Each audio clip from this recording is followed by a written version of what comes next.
बड़े बड़े महापुरुषों से मिल मिलकर रो रो कर प्रार्थना करके आप बताइए, उपाय बताइए जिससे हम अपने साधन संयम को नियमित संयम में रख सके, ऐसे भाव से चल सके। आपको तो बिना किसी प्रयास के सुनने को मिल रहा है महापुरुषों की बातें। बिल्कुल समझ, आप रह के देखिएगा, एक नवीन उत्साह। और हारिएगा नहीं। आपने यदि गलत संस्कार बना लिए तो हारिए मत। कुछ समय तक बिना चाहे वो अभ्यास आपको गिराएगा, लेकिन आप बिल्कुल नियम संयम में दृढ़ रहिए, धीरे धीरे शांत हो जाएगा। ये आप धीरे धीरे शांत हो जाएगा। अब आपकी दिनचर्या में दो प्रकार के ब्रह्मचर्य, एक आजीवन ब्रह्मचर्य, तो वैरागी का तो आजीवन ब्रह्मचर्य होता है। जो प्रवृत्ति गृहस्थ मार्ग में, उनका संयम का होता है। शास्त्र संयम के अनुसार बर्ताव करे तो उसका जीवन बड़ा सुखमय जाएगा। केवल मन के अनुसार चलने पर कि आप गृहस्थ हैं तो आपके लिए छूट नहीं। देखो, परम ब्रह्मचारी भीष्म जी अपहरण करके स्वयंवर में जीत कर जबरदस्ती राजकुमारी, वो एक राजधर्म है, मैं ले जा रहा हूं राजकुमारियों को महाराज विचित्रवीर के लिए हस्तिनापुर के सिंहासन पर आरूढ़ है, जिसकी ताकत हो छोड़ा, वो राजाओं का है। अंबा ने तो अस्वीकार कर दिया कि या तो आपने अपहरण किया, आप स्वीकार कीजिए, नहीं तो मैं उनको दो जो। अब वो संयम को भूल गए। महाभारत प्रसंग में है, राजा क्षमा रोग हो गया और मृत्यु को प्राप्त हो गए। बहुत सावधानी। ऐसा नहीं कि आप गृहस्थ में हो तो आप, ये कोई आपके लिए धर्म नहीं है। धर्म संतानोत्पत्ति, भगवान की सृष्टि पूजा के लिए, वो भी संयम भगवत भाव में स्थित रहते हुए। ये मनुष्य जीवन ऐसे बर्बाद करने के लिए नहीं मिला है मनमानी आचरण। यदि सत्संग नहीं सुनते, शास्त्र स्वाध्याय नहीं है, आस्तिकता नहीं है, तो चाहे स्त्री शरीर चाहे पुरुष शरीर, पशुता रहती है। क्या जीवन है? आजीवन ब्रह्मचर्य पालन करने की जिसकी इच्छा है, नैष्ठिक ब्रह्मचर्य, उसको किसी भी प्रकार से इन अष्ट मैथुनों का स्पर्श नहीं करना चाहिए, संयोग नहीं होने देना चाहिए। और जो गृहस्थ में भी, तो वो भी सावधान। पाणी ग्रहण जिससे किया है वो भी समय मर्यादा के अनुसार। अष्ट प्रकार के ये मैथुन है। पहला, जब हम कोई गंदी बातें सुनते हैं, गंदी बातें देखते हैं, तब हमारे अंदर गंदी बातों का चिंतन होता है, फिर संकल्प बनता है। पहला, जो हम देखते हैं उस पर सुधार करो, जो हम सुनते हैं उस पर देखो। कोई ऐसी बात तो नहीं सुन रहे जो हमारे अंदर काम जागृत कर दे, कोई ऐसा दृश्य तो नहीं देख रहे जो हमारे अंदर काम जागृत कर दे, कहीं हम ऐसी कोई बातें तो नहीं बोल रहे हैं जो काम उत्तेजना प्रकट कर दे। तीन बातें। पहला, ध्यान दीजिए, इसी से भोग संकल्प बनता है। पहला, भोग संकल्प त्यागी। वो बनता कैसे? प्रधान बात, आपको ऐसा कोई दृश्य नहीं देखना जिससे आपके अंदर कामोत्तेजना जागृत, इसका प्रभाव पड़ता है। अभी आप कोई ऐसी बात करुणा की सुने तो आपको रोना आ जाएगा। आप कोई ऐसा दृश्य देखें तो आपका हृदय पिघल जाएगा। आप वाणी से कोई ऐसी करुणा की बात कर, आपको रोना आ जाएगा। अर्थात आपके देखने, सुनने और बोलने का प्रभाव हृदय पर पड़ता है। यदि आपका देखना, सुनना और बोलना गंदा है, गंदे का भाव आप समझ रहे होंगे, कामोत्तेजना बढ़ाना वाला है, बेकार की बातें केवल ब्रह्मचर्य की होंगी, तुम ब्रह्मचारी रह ही नहीं सकते। आप देखो गंदी बातें, सुनो गंदी बातें, बोलो गंदी बातें, और आप ब्रह्मचारी रह सको, सवाल ही नहीं उठता।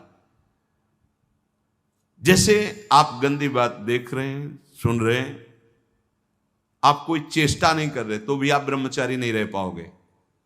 वर्णन हुआ है शास्त्रों में। एक मनोवाह नाम की नाड़ी है, पूरे शरीर में ऐसा कहीं जैसे पित्त की थैली होती है, ऐसी कोई ब्रह्मचर्य वाली थैली नहीं है। ये यहां में हर नस नाड़ी में वो व्याप्त है सप्तम धातु। मनोवाह नाड़ी, जो ही आपका चिंतन विकारात्मक हुआ, वो नाड़ी घसीटती पूरे शरीर से, उस सप्तम धातु को, और वो घसीट लिया, आपने क्रिया की या नहीं की, आपका चिंतन बिगड़ा हो गया, वो किसी न किसी बहाने से लघु शंका में, स्वप्न में, कैसे भी बाहर हो जाएगा, वो नहीं रुकेगा। संकल्प रहित, भोग संकल्प रहित हृदय कब होगा? जब आपका देखना, सुनना और बोलना पवित्र होगा। बहुत सावधान। आज सावधान होना तो बहुत ही कठिन है, क्योंकि मोबाइल है।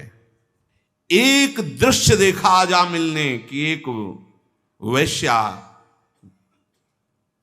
किसी के साथ जंगल में ऐसे, उस दृश्य ने नीच आचरणों में फंसा दिया।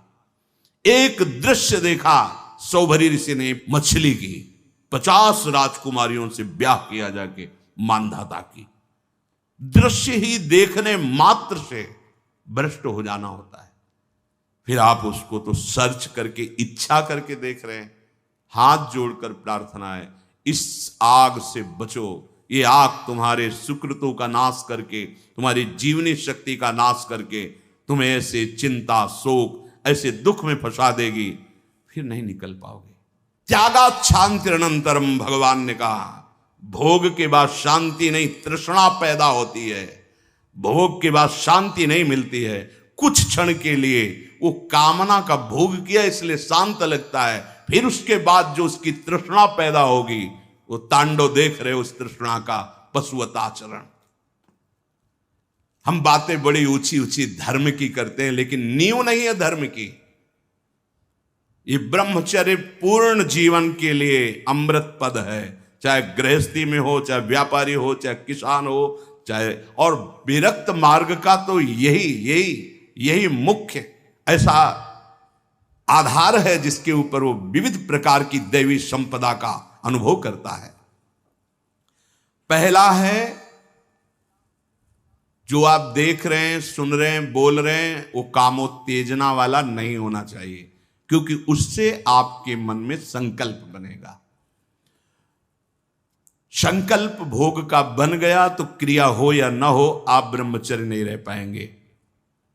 एक बार परमहंस स्वामी श्री ओंकारानंद सरस्वती जी महाराज, साक्षात मूर्तिमान ब्रह्म, नजफगढ़, कानपुर, गंगा के किनारे, बहुत ही ज्ञान संपन्न महापुरुष, तो हिम्मत करके पूछा गुरुजनों से, तो अपनी बात, महाराज जी पूर्ण ब्रह्मचर्य रहने में कई ऐसे साधकों में परस्पर वार्ता को कहते स्वप्न दोष हो जाता है, तो हम कैसे अखंड ब्रह्मचारी माने जाएंगे? महाराज ने जो वचन बोले, यदि आप कोई कुचेष्टा नहीं करते और कुछ काल के बाद ऐसा होता है, आपने स्वप्न में भी कोई गंदे दृश्य या गंदी भावना नहीं देखी, स्वाभाविक आप जगे ऐसा, तो बोले जैसे उफान आती है किसी वस्तु में, वो वास्तविक जो ब्रह्मचर्य, जो संतानोत्पत्ति वाला, वो नहीं निकल पाएगा। उसके ऊपरी भाग का, उससे कोई हानि नहीं होती। यदि आपने कुछ चेष्टा पहले से अभ्यास की है और आपका स्वप्न में गलत संकल्प बन गया है, फिर वो वैसा माना जाएगा। इसलिए संकल्प का त्याग करे, कभी कुचेष्टा न करे। स्वाभाविक कभी खान पान बिगड़ गया या कभी स्वाभाविक ऐसे अधिक श्रम, अधिक थक जाने से ऐसा हुआ, तो बोले वो ब्रह्मचर्य खंडन नहीं माना जाता, ऐसा उन्होंने बताया। दूसरा, अब हम सामने तो आंख नहीं मिला रहे काम भाव से, लेकिन हम छुप करके किसी शरीर को देख रहे हैं। किसी शरीर का प्रयोग इसलिए किया कि चाहे जो साधक हो, जिस भावना का साधक हो, काम भाव से किसी भी शरीर को देखना, वो उसके लिए अष्टमैथुनों में आता है और वो ब्रह्मचर्य नहीं धारण कर पाएगा। भावनाएं हैं अलग अलग, काम भावना का अलग अलग आरोप शरीरों में किया गया है। समय परिवर्तन के साथ बुद्धि का परिवर्तन होता जाता है, कामनाओं का अलग रूप होता चला जाता है। जो हमने कभी शास्त्रों में नहीं पढ़ा वो देखने को मिल रहा है। किसी भी शरीर की तरफ छुपकर या किसी बहाने से काम भाव से देखना, अगर ऐसा देखते हैं तो आप अष्टमैथुनों के अंतर्गत है और आपका भाव बिगड़ जाएगा, आप संयम से नहीं रह पाएंगे। एक बार दृष्टि भूल से चली जाए उसे देखना नहीं कहते। जैसे आप मारो, अचानक दृष्टि गई, बस आप हटा लीजिए। जैसे यमुना स्नान करने गए, गंगा स्नान करने गए, यहां जहां सब परिवार के परिवार स्नान करते, अचानक दृष्टि गई है, अब दोबारा नहीं देखना। अगर दोबारा देख लिया तो अष्ट मैथुन के अंतर्गत आता, वो आपका भाव बिगाड़ देगा। भूल से दृष्टि चली जाए, तत्काल उधर से दृष्टि हटा लें। किसी भी माता बहन को, जिसको जो गृहस्थ में पाणी ग्रहण किया वो अर्धांगिनी, इसके अलावा जहां भी दृष्टि जाए अपनी दृष्टि को सुधारना है। जैसे हम अपनी मां के पास रहते हैं तो क्या भाव लो, कोई गलत भाव थोड़ी आता। अपनी बहन के साथ रहते हैं तो क्या गलत भाव आता है? वो तो राक्षस है जिसके अंदर गलत भाव आए, वो मनुष्य थोड़ी है।